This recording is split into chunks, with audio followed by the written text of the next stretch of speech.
And Coach, just a bit of a softball at the top here. Spring practice done, spring game done. Did you think that you got what you were aiming to accomplish done this spring with your football team? Yeah, well, I mean, it was a good spring. I mean, we've got a lot better. We enrolled, I think, a little over 30 guys at the mid-year mark, and we had a great recruiting class, number one in the Sun Belt. And we had a lot of kids returning. We've stacked 3 good recruiting years together and had 2 new coordinators coming in, wanted to get those schemes in. And we stretched it out over a long period of time. We practiced 5 times, then had spring break. Then we practiced 5 times and had Easter break. And then we practiced 5 again. So we were able to go be extremely physical and take some time off in between and allowed us to do that. And we let the quarterbacks go live this spring. They were all live 4 times, the 3 scrimmages, and then another 50-50 day. So we were able to really see what they could do and allow them to show what they could do in live settings. So I think we saw a lot. I think we checked a lot of boxes of what we wanted to see. I don't know as a coach if you ever see everything you want to see or get everything done you want to get done. But, guys, I mean, going into year 4, I really feel good about the roster we've built. If you look at how we've recruited over the last 3 years, we've been able to bring in a lot of really talented guys. We've been able to keep them. And, we play a tough schedule again. We're in a great league, but I like what we've built, and I feel really good about the opportunities we got in front of us. Coach, part of being a college coach is you have to replace players. At best, they're going to be with you for 4 or 5 years. But when you have a player like Frank Gore Jr., who's not just a player for your program, he's a legend within your program. When you talk about the guys who are going to replace him, do you have to tell them, hey, don't try to be Frank Gore. Try to be yourself out here on the field, and that's going to be enough? Well, Frank was great, and we love Frank and certainly wish him well, and are so glad we got to coach him. And it was great him being here and being a part of this program. The only way to replace really good players is to have recruited really well while they are here.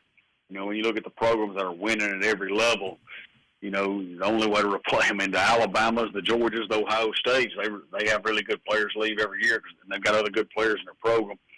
We've got 4 backs that were all highly recruited. Drake Clark from right there in Starkville was a 12-game starter at Memphis. He played a lot of good minutes for us last year, was a good player. Kenyon Clay was the number 2 running back in the state of Mississippi out of high school a few years ago. He'll be a redshirt sophomore. J.Q. Gray, we redshirted last year, was a dynamic performer for Oak Grove on some of their state championship runs. And then we early enrolled Jalen Washington, who was the North Mississippi Player of the Year as a 10th grader at Houston and had a fabulous career up in North Mississippi. So we've got 4. The only way to replace the good players that have recruited really well, those kids are excited about their opportunity and their ability to step up with Frank leaving. And I like their talent. I like their attitude. I like the way they worked.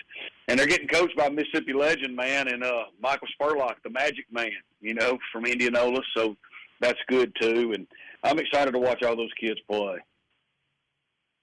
Coach, one thing I know about Chip Long and the way he likes to run his offense is the tight end is going to be a big part of what he does. And obviously he's a tight end coach for you down there on staff as well as being your offensive coordinator.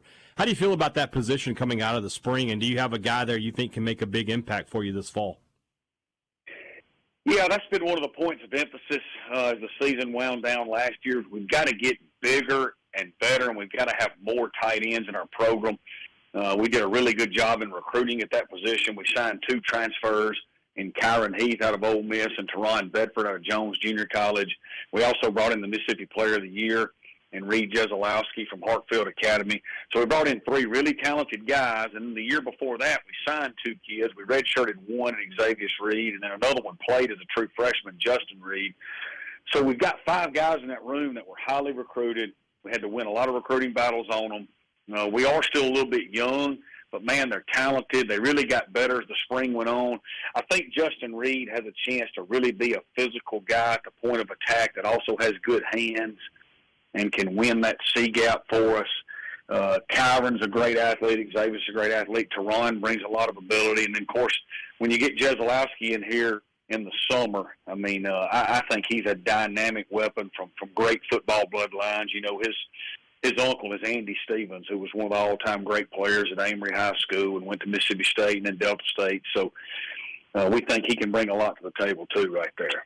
Will Hall joining us right now. Coach, you mentioned the transfer portal. You bring in a quarterback via transfer portal, but you also said that you let them all go live. There was no starting job promised, was there? Are you still evaluating them after the spring, through the summer, into training camp, or has one emerged at this point in your mind?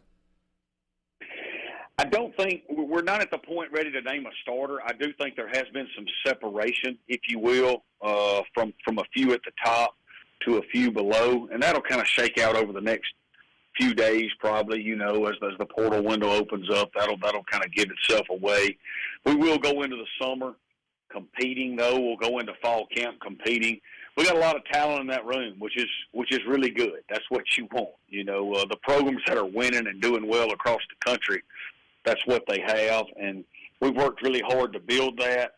And I think whoever is our starting quarterback this fall will be a really good player. That's kind of risen to the top of a very competitive quarterback room. Coach, if anybody follows you on social media, that they have seen a theme with your tweets over the past few months, and that is you are banging the drum for the Southern Mississippi NIL collective, the To the Top collective. It's been a pretty passionate response there from you. What do you want to give? What message do you give to USM fans who haven't joined that collective yet, and you want to get them on board? Yeah, it's been huge for me because I think it can be our edge. You see so many people at the Group of 5 level that are running from this and trying to get to that elite level. There's about 12 to 16 teams that are functioning at a level so different from everybody else that they're probably going to break away and do their own thing, and they really need to because they're functioning at a different level. But for the rest of us, there's about 115 of us still left after that.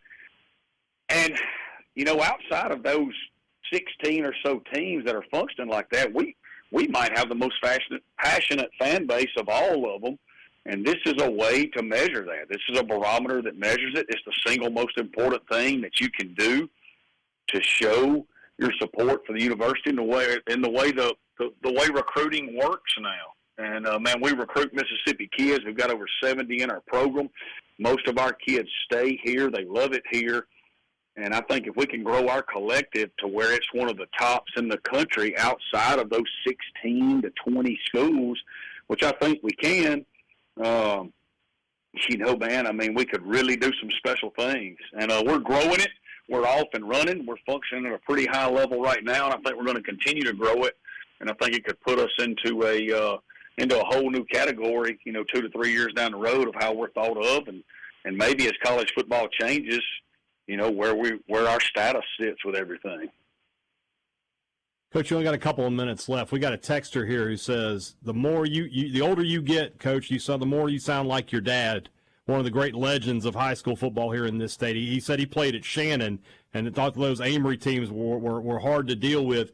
When you think about yourself as a coach and as you grow as a coach, do you find yourself falling back on a lot of the lessons and things you learned from your dad?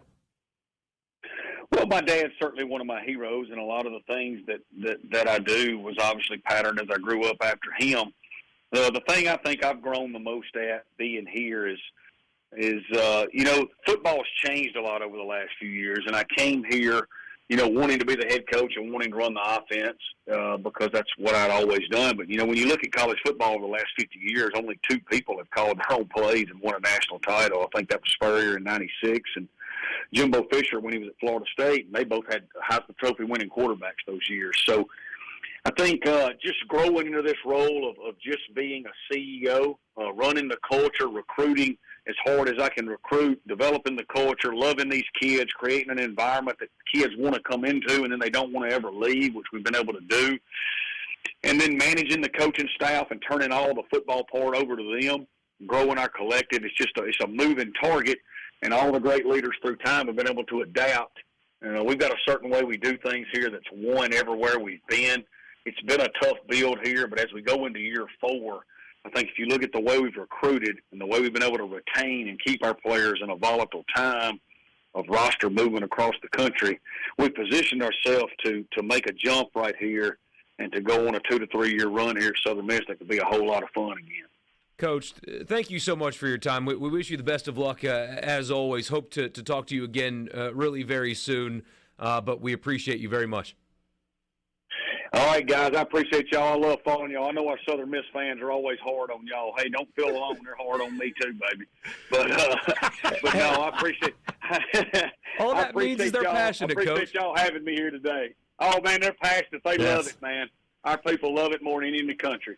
Thanks, Coach. We appreciate you. Thanks, Coach. That's Will Hall in the Farm Bureau guest line. Check out favorites.com and go with the home team. And, yeah, Southern Miss fans do give us a little bit of a hard time. You know who he's talking to.